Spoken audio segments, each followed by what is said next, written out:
Let's talk about Dem-on-Dem Violence, because it's Friday. Let's have some fun.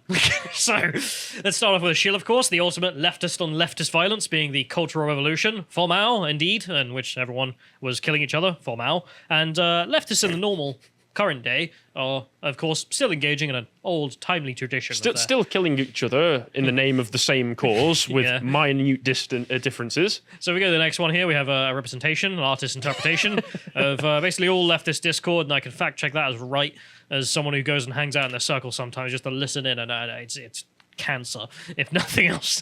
I mean, it really is the anarcho-communists versus the anarcho-syndicalists versus the tankies versus the progressives. And usually all those retards just fight each other, and, you know, you watch. But now we have elected retards fighting each other. Oh, we've had that for a long time, my friend. But now we have elected retards and the Dems fighting each other. We've had that for a long time as well. This time over who's going to rule New York City. So if we go to the next one, we have the fact that the Dems are apparently privately referring to the midterms coming up as a extinction level event for the party.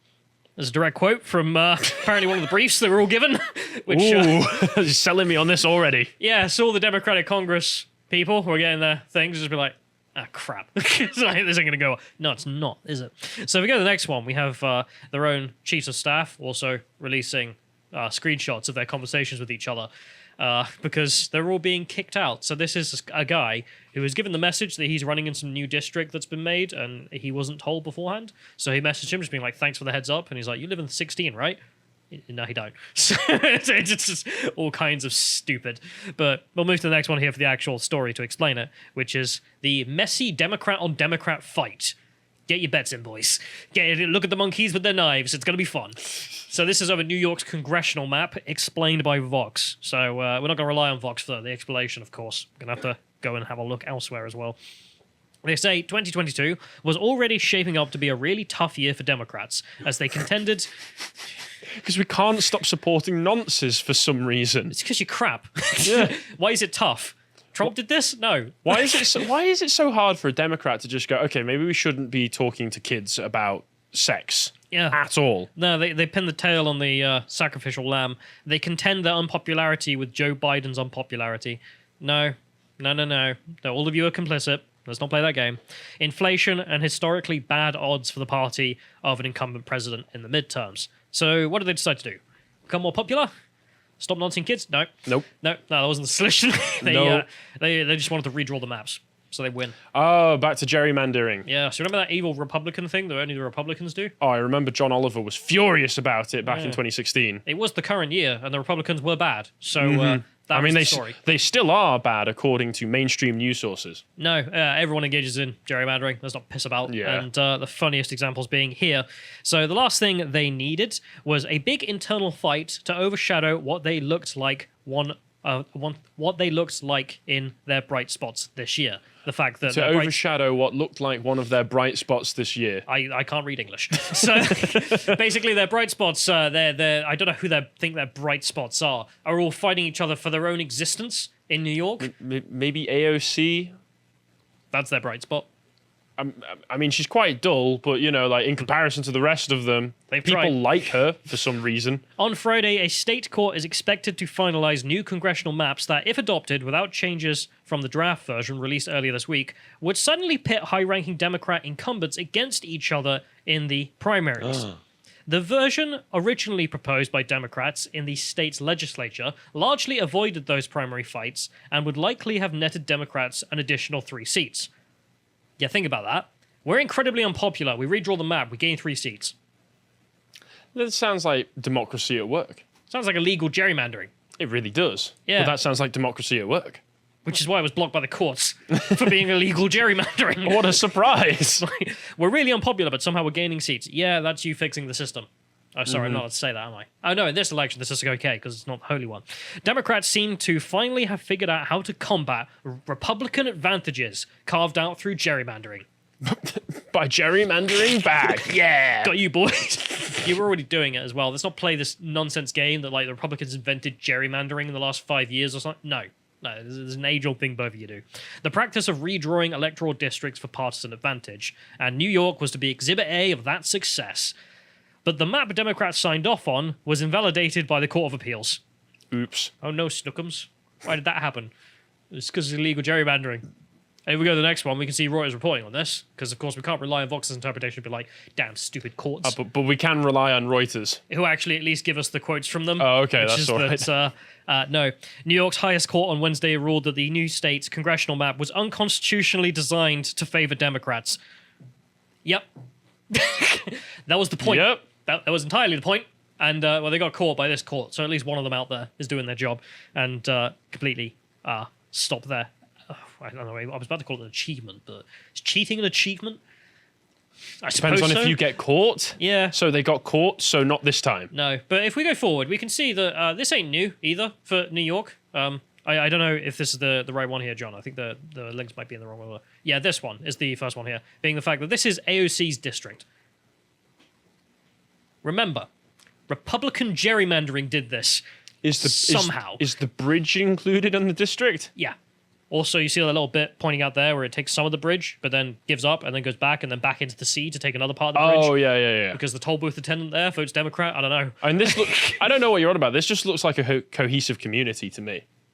Yeah, I don't think so. Friends and neighbors all.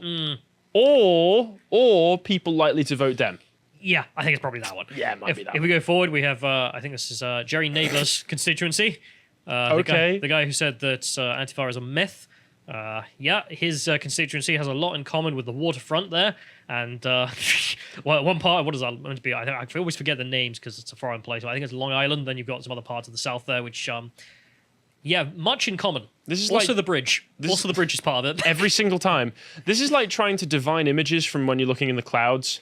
I think that's how they got these districts. But that's the thing. They're like, yeah, well, did you know Republican gerrymandering is a big problem? Look at your own districts that you drew yourself previously. Yeah, how did you get voted in? And they were like, no, this needs to be fixed by gerrymandering it even harder. And then that got blocked by the courts for being even more ridiculous than this, apparently. If we go to the next one, we then have another district here. This is a plus 33 district, which again is perfectly drawn. See, it almost makes sense. Except that waterfront there. Yeah, except then it just sort of goes like, nope. For no reason, just into a densely occupied zone, okay. We have the next one, which is the plus 44 district as well, which again just takes part of Long Island for no goddamn reason. All right, fair play. Except the disenfranchised people, of course. And then we go back to the article here, because remember, the Republicans did this, we swear. Representative Carolyn Maloney, chair of the House Oversight Committee, and Representative Jerry Nadler, chair of the Judiciary Committee, have already said that they would face off in a newly created 12th district spanning Upper Manhattan. I don't know how much more spanning you need to do. Because remember, Nadler was the one that went through the bridge and over the side, and Yep. I don't know how much more We need to build more bridges, boys. Is it just going to be a straight line through the whole state? What it's going to be That's is his it's just going to be every single home that votes Democrat just dotted on, just individually. There you go. This is my district. Like the Bangladeshi border. Yeah. You ever seen the double exclaves they have there? No, I haven't actually. Where it's like you've got Bangladesh within India, within Bangladesh, within India. Like a Russian doll. Yeah, it is ridiculous. I think they've now solved that problem, but the Dems are bringing it back. Both have been in office for nearly 3 decades. Nadler has objected to the draft map, saying that it defies state constitutional requirements of keeping communities of interest together and keeping the core's existing districts largely intact. Hang on a minute. Can we go back a couple, back to Jerry Nadler's constituency? So let's, if we go backwards, please, because I forgot to put this in the right order. But we have the fact, remember you wanted to keep constituencies in common, as he says? The new map wouldn't do that. It wouldn't have the constitutional requirement to keep communities together. That's his district. How much do you think those have in common? Well, not much. Nah, I don't think so. Not much. But the whole thing is I a mean, joke. they all live in a rough line up until a certain point. Yeah. That might be it. But anyway, all of these, none of them have anything in common. You can see they're just clearly partisan. You couldn't get a very successful Mexican wave going along there, could you? You could try. That's how you should actually define constituencies and districts. In that, if you can do a successful Mexican wave, there you go. Anyway, let's move back to the article here, in which they say Representative Sean Patrick Maloney. I don't know why the Irish Institute's getting in here. The centrist head of the House Democrats was quick to announce that after the draft map was released that he would run in the 17th district, currently occupied by Representative Who Cares, a first-term black progressive. There we have it. The Irish will replace you, apparently, in this instance. But he's a dirty centrist, at least according to the Dems. He's going to replace the progressive. And this is when the monkey fight comes in. You've got two Democrats just stabbing each other. Just be like, no, this is mine. And neither of you are going to win. It. That leaves Jones with the tough decision of whether or not to defend his seat or run in a new district, District 16, which now encompasses his home of White Plains against another representative who is also a black progressive. So they've literally like edged out the black progressives. Wait. So you're telling me that New York has set the Irish against the blacks? Yeah. This is classic Dem tactics. But the opportunity is either he fights the Irish caucus or the black progressives have to fight each other, and then there's even less black progressives in office. So Dems encouraging black-on-black violence. My God. That's the headline. No, but it's the fact that the centrist Dems, as they call themselves, are just exterminating the progressives here. At least that's how the progressives are wording No, it. Democrats, don't become more moderate. Don't be more sensible. Let the crazies take over. Let nature run its course. So what was the crazy progressives' response to this? Screeching of some form of variety. Yeah, basically. The draft redistricting map viciously targets historically black representation in New York. This tactic would make Jim Crow blush. It's all racism, bro. Does this guy know anything about Jim Crow? I mean, it's not about redistricting congressional maps it's just no, it's about racial discrimination in areas where you're not allowed. But besides the by, we have an attack ad from himself against the Dems, which is why I literally say Dem-on-Dem Violence here. So if we go to the next one here, we can see that he has released... the Dems calling other Dems racist. Yes, he has released attack ads against his own party for pressing him by redistricting themselves. Let's play the clip. Shirley Chisholm once said, if they deny you a seat at the table, bring a folding chair. Well, in 2020, we brought our chairs, thousands of them, and elected the most black candidates to Congress in New York State history. So now they're trying to move the table, drawing a congressional map that robs us of power and takes a sledgehammer to black districts. It's enough to make Jim Crow blush. It's time to fight like Shirley Chisholm. I mean, I'd love it if the Dems were taking a hammer to Black Lives Matter, but they're not. They're not in the slightest. Instead, they're letting them get away with their tax fraud. Well, but I love how he's throughout that being like, they're doing this. You know, they are keeping. Oh, he's been down. watching Tucker Carlson. Oh, okay, I understand. It's just like, who's the they here? It's your own party. It's the Dems. Yep.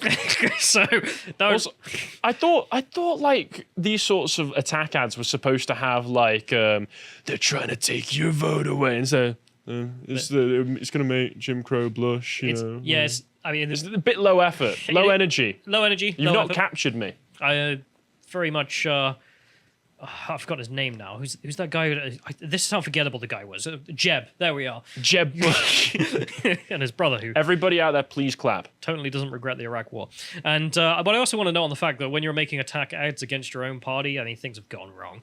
So that's what I'm living for. If we go to the next one, we then have the Senate Majority Leader, a.k.a. Chief Todd Wrangler, Chuck Schumer, not being happy with this whole thing as well. And his quote is, I wish they'd drawn different maps. I don't approve of the damn maps. Okay. And they're not the only way the Dems are getting buried alive. They're also getting buried alive by just asking questions in public because they come off really stupid. So we go to the next one here. This is a lady who is about to end this man's whole career.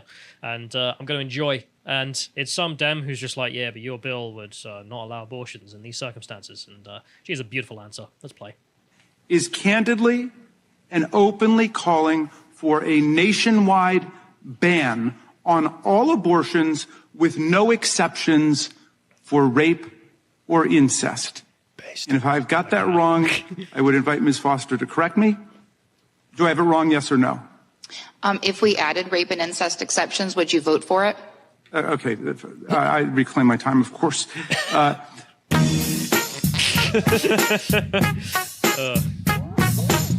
Bringing back the Ben Shapiro memes. Yep, great answer. But also just a fantastic answer. It's just, would you vote for that? No. Why are we having this debate there? What's the point? It's pointless. So there's no compromise. It's either one way or the other. Okay, well, I mean, it's been that way for a very, very long time with the Democrats. It's our way or the highway. So it's like you got to play dirty. That's his own words, as he puts it there. It's just like, I'm not even going to engage in this conversation. Well, Okay, you coward. then we're not going to talk, are we? Yeah, It's- okay. It's very simple. There's also other Democrat disrespecters out there, of course. My favorite being Elon Musk, who decided to come out and be like, hey, yeah, I voted Dem in the past because they were mostly the party of kindness. Big doubt. But they have become the party of division and hate, so I can no longer support them and will vote Republican. Now watch their dirty tricks campaign against me unfold. Popcorn. It didn't take long. No. No. Let's go to the next one. Pretty much immediately. A SpaceX flight attendant said Elon Musk exposed himself and propositioned her for sex. Documents show. Documents show. Okay. The company paid her $250,000 for her silence. It's Elon Musk. He would have paid more than that. But then the fact of just, do I believe this? Do I believe this in the slightest? Not really, given the very convenient timing. Elon Musk comes out as like, yeah, I'd probably vote Republican. And then it's just like, well, here come the smear pieces. Immediately. It's like clockwork. And if we go to the next one, we also have the fact that he's getting a kick out of this himself. He's just laughing at it, which is the energy I'm living for. Just like, you're going to accuse me of this? Fine, I don't care. I'm going to win. Finally, we get the use out of Elon Gate as a scandal name. One of the things I've loved most about this whole Elon thing that's been going on is just how, I don't know, there's a positive energy that I'm getting from it. He's not being pessimistic, he's not being nihilistic, he's just having fun with it, which is what I like to see, because we don't have enough of that currently anymore. Absolutely. And if we go to the last one here, we just have him responding to the whole thing with being like, look at these attacks through a political lens. It's this is their standard despicable playbook, but nothing will deter me from fighting for a good future and for your right for free speech, which yeah, I just, again, it's so obvious how this all goes. I mean, it's with Elon Musk, it literally like clockwork, apparently. That's it. That's the Dem-on-Dem monkey fight that's happening, which I'm very much in favor of, and I'm putting my money on the Dems for winning. Because someone's going to win there. But if they keep exterminating each other, it's just, as I said, leftists with leftists and leftists and leftists with guns, all pointed at each other. It's beautiful. If you appreciated that segment from the podcast The Lotus Eaters, you can go to lotuseaters.com to get access to all the premium content we have on the site, such as the premium articles we do, this one from Helen Dale, Over the Borderline, which has now been republished with an audio track for silver and gold tiers to listen to. And if you'd like to follow her on Getter, you can always follow her on Getter at _Helen Dale. Thank you and goodbye.